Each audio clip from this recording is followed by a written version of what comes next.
Hello friends, welcome back to the second part 2 of this video. In the previous part मैंने आपको बताया था what is the static indeterminacy, what is the external indeterminacy. जो external होती है internal होती है उनको ऐड करके हमारी स्टैटिक बनती है। I solve some examples for the beam. You can check, जो आई बटन आ रहा होगा अभी उस पर क्लिक करें और पार्ट 1 अभी के अभी देखें विद एग्जांपल्स, और मैंने क्या फॉर्मूले यूज़ किए हैं वो आप चेक कर सकते हैं उसमें। So in this part we will talk about kinematic indeterminacy, जिसको हम डिग्री ऑफ फ्रीडम भी कहते हैं, फिर डीके से डिनोट करते हैं।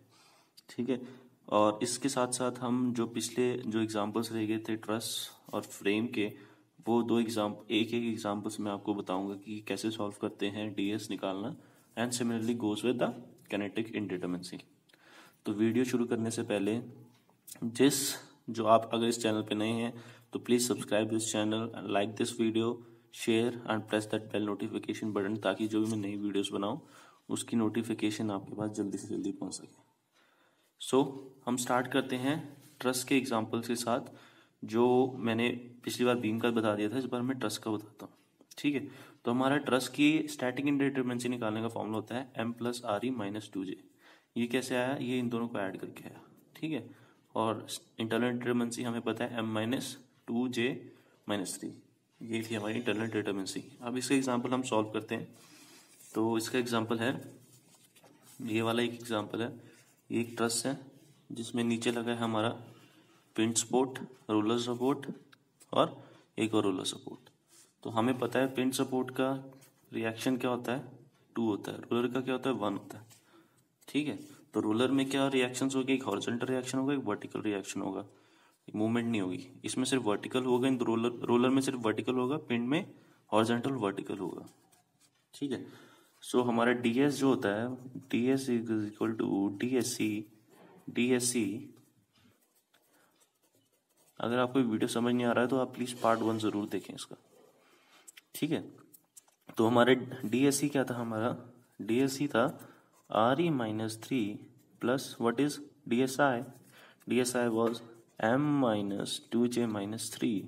ओके, सो हम dsc निकालते हैं पहले, जो था re-3 इज इक्वल टू, हमारे पास रिएक्शंस कितने हैं आगे, इसका कितना होता है हमारा 2 होता है। 2 what is for the roller 1 1 1, so 4 3 plus 1 is equal 4 minus 3 is equal to 1। ठीक है, and for dsi is equal to m-2j-3। What is m? m is the member and j is the joint. So number of members इसमें कितने हैं? Number of members 1 2 3 4 5 6 7 8 9 10 11। कोई बचा?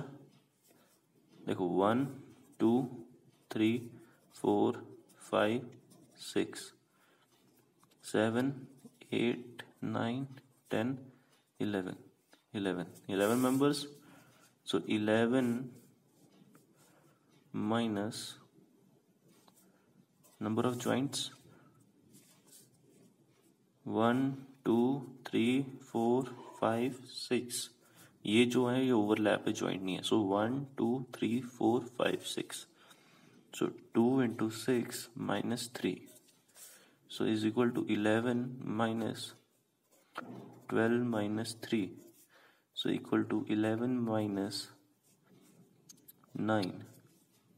Okay, तो इस dsi is equal to 2. So the static indeterminacy will be dsc plus dsi. So 1 plus 2 is equal to 3. 1 for external and 2 for internal indeterminacy, और total क्या आ गई हमारी 3 आ गई। सो दिस इज द एग्जांपल, एक बार आप देख सकते हो फिर से। ठीक है, now will move on to frame. इसको हम ट्रस भी बोलते हैं, कहीं बुक्स में आपको ये पिन ज्वाइंट फ्रेम भी बोलेंगे। ठीक है, सो डोंट कंफ्यूज, ये सेम ही होता है, ट्रस और पिन ज्वाइंट फ्रेम।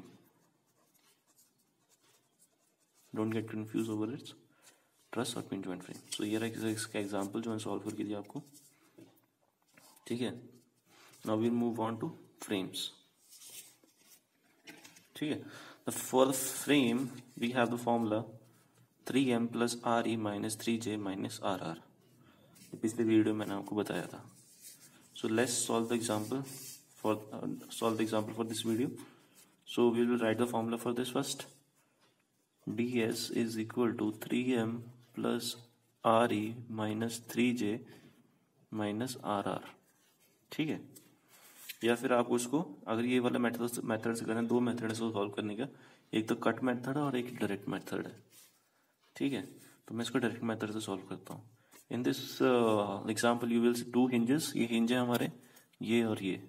तो जब हमारे इंटरनल कोई हिंज होता है जिसमें माइनस RR से हमने इसको डोनेट किया था, तो RR विल बी, मैंने पिछले वीडियो में बताया था, RR will be summation of mj minus 1। What is j? j dash is hybrid joints. ये जो दो इससे जुड़े हैं हाइब्रिड ज्वाइंट्स हैं। जो ये तीन जुड़े हैं ये हाइब्रिड ज्वाइंट है। इसके जो मेंबर्स जुड़े हैं वो नंबर ऑफ हाइब्रिड ज्वाइंट्स के मेंबर्स हो जाएंगे, ठीक है। तो ये और ये हमारे हिंजेस। तो हम सॉल्व करते हैं। सबसे पहले हमें m फॉर मेंबर निकालते हैं। कितने हमारे? 1 2 3 4 5 6 7 8 9 10 11। फिर से काउंट कर लेते हैं एक बार। 1 2 3 4 5 6 7 8 9 10 11 12 13 14 मेंबर हो गए, ठीक है। 3 इंटू 14 माइनस RE इसका रिएक्शंस क्या होता है हमारे? 3 होता है। पिन का क्या होता है हमारा? 2 होता है। रोलर का क्या होता है? 1 होता है। गाइडेड रोलर का क्या होता है? 2 होता है। सो 5 6 7 8, ठीक है। ये 8 हो गया total. 5 6 plus 2 8 minus 3 into J is the number of joints. Number of joints कितने हमारे? अब इसको मैं दूसरे मार्कर से करता हूँ ताकि आपको थोड़ा क्लियर हो जाए। नंबर ऑफ ज्वाइंट 1 2 3 4 5 6 7 8 9 10 11 12, ठीक है। 12 नंबर ऑफ ज्वाइंट्स हो गए हमारे। 3 इंटू 12 माइनस RR का फॉर्मूला क्या था? ये था। अब RR तभी लगता है जब हमारा कोई इंटरनल हिंजेस हो। तो इंटरनल हिंजेस हमारे ये दो हैं। इन दोनों को हम कहते हैं, इस ज्वाइंट और इस ज्वाइंट को हम कहेंगे हाइब्रिड ज्वाइंट। ये दो ज्वाइंट है, ये हमारे हाइब्रिड ज्वाइंट है। तो इसको निकालने के लिए इससे कितने मेंबर ज्वाइन है? 2 मेंबर ज्वाइन है। तो इसको मेंबर कितने हो गए? 2 माइनस 1। तो इसकी जो इसका जो RR आया वो 1 आया, और इसमें कितने मेंबर ज्वाइंट है? 3 है। तो 3 माइनस 1 इज इक्वल टू 2। तो RR for this member, this hybrid joint H1 is 2, and for this H2 is equal to 1। तो टोटल हमारे कितने हो गए? 2 प्लस 1 माइनस 3, ठीक है। यही फॉर्मूला यूज किया है। 1 2 3 जुड़े तो 3 माइनस 1 2। इसमें कितने मेंबर जुड़े हैं? 2 मेंबर जुड़े हैं। तो 2 माइनस 1 1। टोटल हमारे कितने हो गए? 2 प्लस 1 इज इक्वल टू 3। अब इसको कैलकुलेट करते हैं। 14 3 जा 42 प्लस 8 12 3 जा 36 माइनस 3। तो ये 6 plus 8 minus 3 is equal to 14 minus 3 is equal to 11, ठीक है। So DS for this structure is 11, ठीक है। Now will move on to kinematic indeterminacy. So kinematic indeterminacy is also called as the degree of freedom and it is denoted by dk.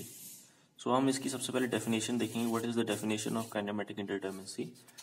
So its definition states that it is a number of free or independent displacement at all the joints in a structure. ठीक है, जो भी independent displacements होंगी at a joint उसको हम kinematic इंडिटरमिनेंसी कहेंगे, या फिर डिग्री ऑफ फ्रीडम कहेंगे, सो डिस्प्लेसमेंट से क्या समझ आता है आपको? डिस्प्लेसमेंट से समझ आता है कि उसकी डिस्प्लेसमेंट क्या हो सकती है। हम इसमें मेनली 3 तरह से लेते हैं फर्स्ट इलोंगेशन लेते हैं या फिर चेंज इन एरिया कहते हैं उसको, या फिर डिफ्लेक्शन या फिर स्लोप। ठीक है, तो हम इसको डिनोट कहते हैं delta A by x, deflection का ये और स्लोप के लिए ये। ठीक है, थीटा से। Now for D K, for in case of beam the kinetic indeterminacy is 3j minus RE, where 3j minus RE for axially extensible। जो अगर हमें क्वेश्चन में दिया हो determine the kinematic indeterminacy for axially extensible material, तो हम ये वाला फॉर्मूला यूज करेंगे। अगर वो रिजिड होगा कि एक्सियली वो रिजिड है तो उसमें -m ऐड कर देंगे। -m क्या है, हमारा मेंबर है। ठीक है, फॉर एक्सियली एक्सटेंसिबल ये, और फॉर एक्सियली रिजिड के लिए हमारा ये फॉर्मूला हो जाएगा। So for this is 3j minus RE and for rigid one it is 3j minus RE minus m। And एक रिमार्क्स इसके साथ में ये है, कोई भी अगर फिक्स बीम है, मान लो कोई भी फिक्स बीम है, तो उसका जो काइनेटिक इंडिटरमिनेंसी होगी वो हमेशा 0 होगी। ठीक है, दिस इज फिक्स, क्योंकि यहाँ पे ना तो आपको चेंज इन एरिया मिलेगा। ठीक है, ये कोई फिक्स बीम है, ना इसमें चेंज इन एरिया मिलेगा, ना आपको, ना इसमें डिफ्लेक्शन मिलेगी, और ना ही आपको कोई स्लोप मिलेगी। तो इसका डी की क्या हो जाएगा, डिग्री ऑफ फ्रीडम इसमें आपको कोई भी नहीं है, तो null is equal to 0। And in case of beam, अगर मैं एक आपको टेबल बनाऊं जो आपको जिससे आप याद कर सकते हो, वो मैंने ये टेबल बनाया है। For beam truss and frame, for pin joint in case of beam it is 1, and for roller support, guided roller support it is 1, and for the normal roller support it is 2. So for beam it is 1 in case of pin joint, in case of guided it is 1, for the roller it is 2. And similarly for truss, the pin joint dk is 0, for guided roller it is 1, for this 1 is roller, for this roller 1 is equal to dk. In case of frame, for pin joint dk equal to 1, guided for 1, and for roller support it is 2. अगर ये याद रखना हो तो आप एक तरफ beam बना लो, ये बीम ट्रस और फ्रेम लिख लो, और एक pin joint guided and roller. So आप जब इसको ऐसे करोगे तो ये बनेगा 101, इसको ऐसे लिखोगे तो बनेगा 111, और इन दोनों को ऐड कर दोगे तो 212। ये एक शॉर्ट ट्रिक है जिससे आप इसको याद कर सकते हो। 112 011 112, तो इस तरह से आपको याद रहेगा। अगर आपको कंफ्यूजन होती है कि डीके में इसकी वैल्यू क्या होगी, अगर वो की बीम है, अगर वो ट्रस है, अगर वो फ्रेम है, तो उसमें वैल्यू क्या होगी, तो ये एक टेबल मैंने बनाया हुआ जिससे आपको आसानी होगी ये जानने में कि इसकी वैल्यू क्या हो सकती है। सबसे पहले आप पिन लिखिए, एक टेबल बनाइए, उसमें फिर आप गाइडेड डालिए और फिर रोलर डालिए, फिर बीम ट्रस और फ्रेम लिखो, 101 लिखो, फिर आप लिखो 111। उसके बाद जब उन दोनों को ऐड कर दोगे तो नीचे डीके की वैल्यू फॉर रोलर के लिए अपने आप ही आ जाएगी 112 011, and for frame is equal to 2। ठीक है, now we move on to truss. Truss को हम पिन जॉइंट भी कहते हैं। फॉर द काइनेमेटिक इंडिटरमिनेंसी, अगर कोई भी अगर क्वेश्चन आपसे पूछता है what will be the joint, what is the value of dk in case of pin joint, so every joint at truss the value of dk is equal to 2। ठीक है, कोई भी अगर मान लो आपके पास फ्रेम है, ऐसे करके फ्रेम है, तो एवरी ज्वाइंट जो उसकी वैल्यू होगी वो होगी dk इज इक्वल टू 2 होगी। ये नॉर्मल क्वेश्चंस के लिए पूछ रहा है, इसको इसमें कंफ्यूजन मत होना जब मैं ये बताऊंगा आपको। और सिमिलरली अगर 3D में पूछ रहा है तो एवरी ज्वाइंट की जो वैल्यू होगी dk की वो होगी 3 होगी। डिग्री ऑफ फ्रीडम क्या होगी at every joint in a truss is 2 and 3 for 2D and 3D। ठीक है, अब मूव ऑन करते हैं हम इसके फॉर्मूले के बारे में। तो अगर हमें पूछता है calculate the DK for this truss, तो उसका फॉर्मूला होगा 2j 2 bracket j plus J dash minus RE minus m plus RR। J dash is the hybrid joint. Hybrid joint का मैंने आपको एग्जांपल्स बताया था, ये थे हमारे हाइब्रिड ज्वाइंट, बट ये फ्रेम में। अगर मान लो यही चीज आपको कहीं ट्रस में मिलती है तो ये हमारा हाइब्रिड ज्वाइंट होगा। ठीक है, दिस इज जे डैश। तो 2 plus normal joint plus hybrid joint minus RE reaction minus member plus RR। What is RR? RR जो मैंने आपको एग्जांपल बताया था अभी फ्रेम का। ठीक है, this is for the 2D and for the 3D the formula is 3 bracket j plus j dash minus re minus m plus rr. Now we move on to frame. The formula remains same, बस उसमें 3D में यहाँ की जगह 2 हो जाएगा और यहाँ पे 6 हो जाएगा, यहाँ पे 2 की जगह 3 हो जाएगा और 3 की जगह 6 हो जाएगा। क्यों हो जाएगा? क्योंकि हमें पता है कि पिन ज्वाइंट में जो भी ज्वाइंट की वैल्यू होती है, सिंगल ज्वाइंट की वैल्यू होती है, वो क्या होती है, डीके की, वो 2 होती है। बट जो ट्रस में होती है, जो मान लो ये ट्रस है, ठीक है, इसमें हर ज्वाइंट की जो डीके की वैल्यू वो 3 होगी, तो इसको हम 3 से मल्टीप्लाई करते हैं। और इधर 2 थी तो इसलिए हमने 2 से मल्टीप्लाई किया। तो 3 J plus J dash minus R E minus M plus R R, ठीक है। और for the 3D it is 6, 3D में 6 हो जाती है, तो यहाँ पे 6 कर दिया हमने, 6 J plus J dash minus R E minus M plus R R. So this is all about static indeterminacy and kinematic indeterminacy. अब मैं आपको एग्जांपल बता देता हूँ डीके के लिए। अब मैंने आपको इसका बताया था, यहाँ पे ना आपको एरिया चेंज हो रहा है, ना ही आपका इलोंगेशन हो रही है, ना ही आपकी डिफ्लेक्शन, ना ही स्लोप है। तो इसमें जो डीके की वैल्यू क्या होगी, इधर भी 0 होगी और इधर भी 0 होगी, ठीक है। फ्री हैंड, और एक चीज बताना मैं इसमें भूल गया, फिक्स एंड में अगर डीके इक्वल टू 0 होती है तो फ्री एंड में डीके इक्वल टू 3 होता है।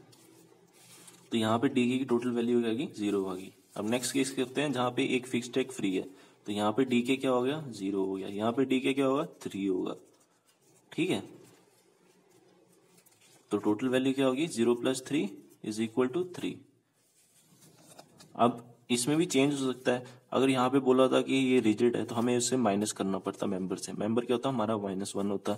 तो हमारा अगर ये बोलता कि ये एक्चुअली रिजिड है तो इसकी वैल्यू क्या होती, माइनस मेंबर, 3 माइनस एक मेंबर है इक्वल टू 2 होती, ठीक है। अगर मैं इस फॉर्मूले से सॉल्व करके था तो मैं आपको इस फॉर्मूले से सॉल्व करके दिखा देता हूँ, ठीक है। तो 3 इंटू जे, जे की वैल्यू क्या थी हमारी, नंबर ऑफ ज्वाइंट्स कितने हैं, हमारा एक ज्वाइंट है 1, माइनस आर ई, रिएक्शन कितने हैं 0 और 3, रिएक्शन हमारे कितने हैं 0, इधर कोई है नहीं तो ये 0 हो गया। और मेंबर कितना है हमारा, -1, तो 3 माइनस 1 इज इक्वल टू 2। तो ये मैं फॉर्मूले से भी निकाल के दिखा दिया आपको, 3J minus R E minus M, reaction कितने थे हमारे डीके के लिए, वो 0 थे। तो इस कंफ्यूज नहीं होना है कि हमारे लिए रिएक्शन जो होते हैं वो डीके के लिए हम अलग लेते हैं और जो स्टैटिक के लिए वो अलग लेते हैं। तो ये टेबल इसके लिए बनाया है और ये स्टैटिक के लिए बनाया है। सो डीके हमारा फिक्स के लिए क्या था, 0 था, और अगर स्टैटिक इंडिटरमिनेंसी निकालनी होती है 3 हो जाता था, ठीक है। सो आर ई यहाँ पे हमारा 0 हो गया, पर अगर स्टैटिक होता तो आर ई हमारा 3 हो जाता, यहाँ पे 0 हो गया, इसकी जगह 3 हो जाता, ठीक है। ये 2 एग्जांपल्स हो गए हमारे। आपको कोई डाउट हो तो प्लीज़ कमेंट बॉक्स में बताएं, ये मैंने आपको बहुत डिटेल में एक्सप्लेन किया है, तो कोई भी डाउट हो तो प्लीज़ कमेंट बॉक्स में बताएं। ये 2 पार्ट थे, मैं इसलिए 2 पार्ट बनाए क्योंकि लंबा जा सकता था।